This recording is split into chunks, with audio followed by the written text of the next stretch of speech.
Before the knife, before the wheel, before writing or kings or cities, there was this: a vessel, a lever, a lifeline, the spoon.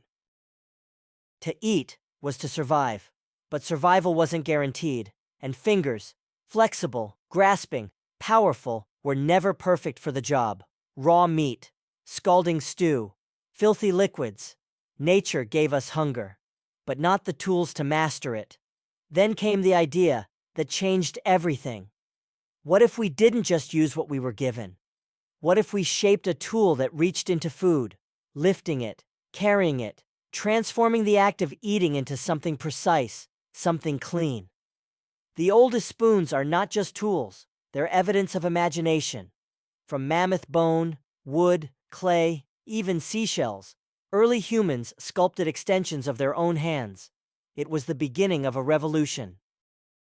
As cities rose from mud and dreams, so too did the spoon evolve.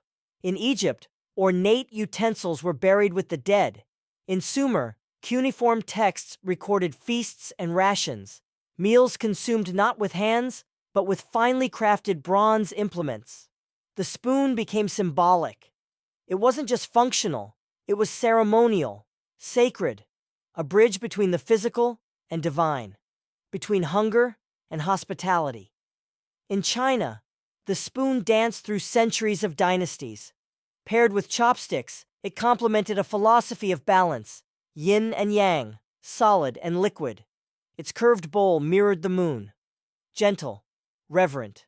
Fire gave us warmth, but it also brought complexity. Soups, stews, porridges, foods that scalded and slipped. Fingers alone could not tame them. By the Middle Ages, the spoon had split across classes. For peasants, it was survival. For nobles, it was status, a symbol of wealth and refinement. Some even carried their own, bound in silk or silver, personalized like a signet ring. On battlefields, it was camaraderie. In monasteries, it was silence and discipline.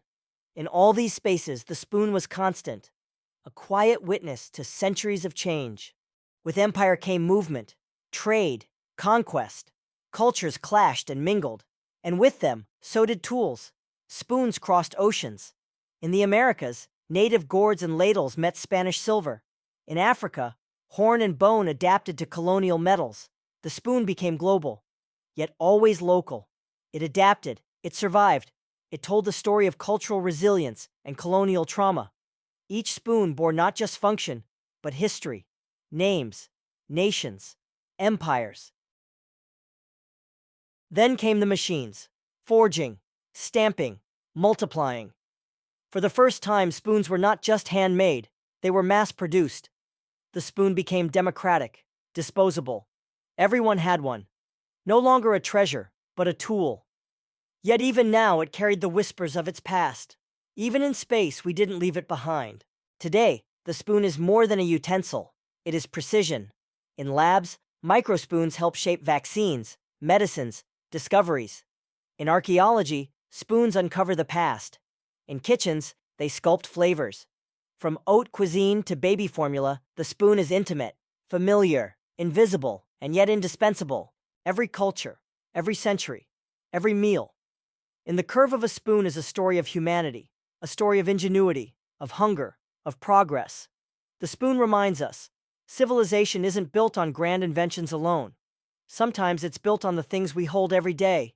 Things so familiar, we forget they're even there. So next time you hold a spoon, remember, you're holding a legacy, a link to ancestors and empires, to discovery and survival. It's not just a tool, it's a triumph.